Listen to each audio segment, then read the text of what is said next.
Other news, 2 astronauts have been found alive after being forced to make an emergency landing when the booster rocket carrying them to the International Space Station failed. They're now both being checked over by medics, and officials say that they look in good condition.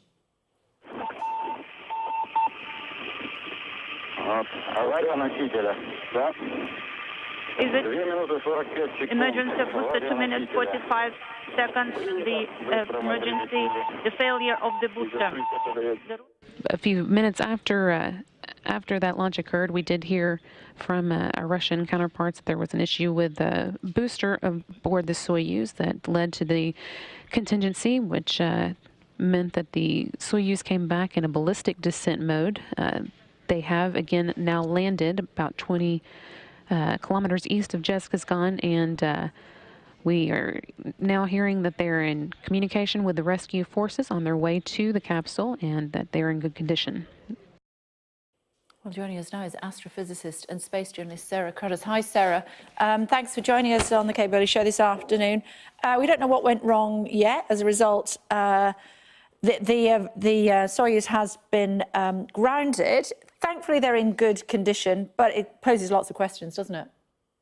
Yes, it does. And I think the thing with rocket launches is when something goes wrong, it's never simple. So at the moment, we've still got 3 astronauts on the International Space Station. They have got a way to get home. There is the Soyuz spacecraft there. But if we don't know when we're next launching, we don't know when we can send the next crew up, which means it's not a very good idea to send those astronauts and cosmonauts home back to Earth, because otherwise we'll end up abandoning the space station, and that can have all sorts of implications. So at the moment, we don't know what has gone wrong, but what we do know has happened is that the escape system works. So we haven't seen a major malfunction in a Soyuz rocket like this since 1983. It's the most reliable rocket that exists, particularly for crewed launches. The last time we had a malfunction on this level in America was the Challenger disaster back in 1986. So obviously something serious has gone wrong when the booster actually fired. Now, the booster is the second part of the rocket. So the first stage of the rocket gets you above most of the atmosphere, and then the boosters, they give you that final push to help you get into orbit. And something went wrong at that stage. And then what happens is either an abort is forced automatically, or someone on the ground back in Kazakhstan actually forces that abort. And what it looks like, it was an automatic abort, which caused the 2 astronauts to come back in what's known as a ballistic re-entry, which is instead of when astronauts normally return from Earth and they almost like skip like a stone along the pond, they fell direct down to Earth before a parachute opened. So they would have felt a huge amount of G-force, around 6 to 7 times the force of gravity against them while that was happening. So thankfully they are alive, but it certainly wouldn't have been a pleasant experience. But as with most things, astronauts and cosmonauts, they train and prepare, and it's likely that they're mostly just frustrated about what's happened and certainly what's going to happen next. So what does happen next?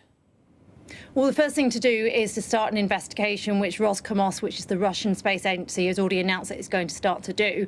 As I mentioned earlier, when rockets go wrong, it's never a simple thing. If it is a simple case, we could see a crewed launch very shortly.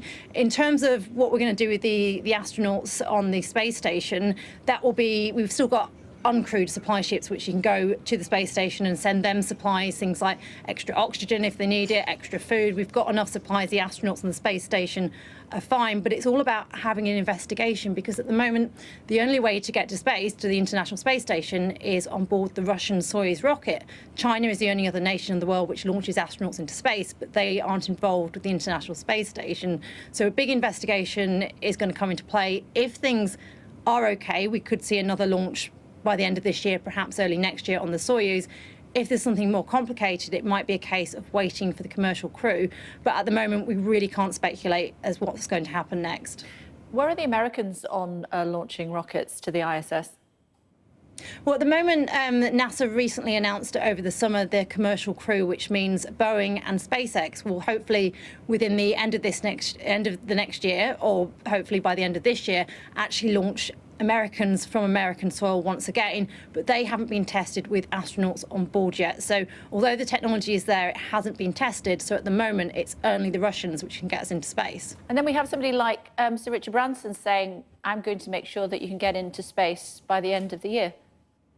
That's completely different, though. What Virgin Galactic is doing is suborbital flights, so they're going to a much lower altitude than where the International Space Station is. That's around 400 kilometres, which is around the distance from London to around York. So the International Space Station is much further in space. Virgin Galactic is a 15-minute suborbital flight, which means it skips up just into space and then comes back down to Earth. So this is more to do with space tourism. In terms of getting to the space station, it's just Russia and the Soyuz rocket which can enable people to do that at the moment. OK, so who's up there on the ISS at the moment? Even if they can get back down, at the moment, if they did come, as you were saying, they would have to abandon the International Space Station. What would that mean for the ISS? Well, it's not something that's likely going to happen, and certainly they'll be looking at all contingencies before they actually abandon the International Space Station. So at the moment, there's a Russian cosmonaut, a German and an American on board the International Space Station. They were all looking today to welcome this new crew coming on board, but instead they'll be doing other activities. There's always contingency things in place, and I think it's important to realise that every machine fails, every transportation system fails. Accidents happen no matter what form of transport we're on. So we should expect that for space. And I don't think the astronauts or the crew on board the International Space Station will be overly surprised. They've trained and they've prepared for this, as are the teams. But the next step is really to work out whether they can stay, and they'll do everything possible to enable that. And hopefully it's a case that it was something more simple and they can send further crew up. OK, for now, thank you. Thank you.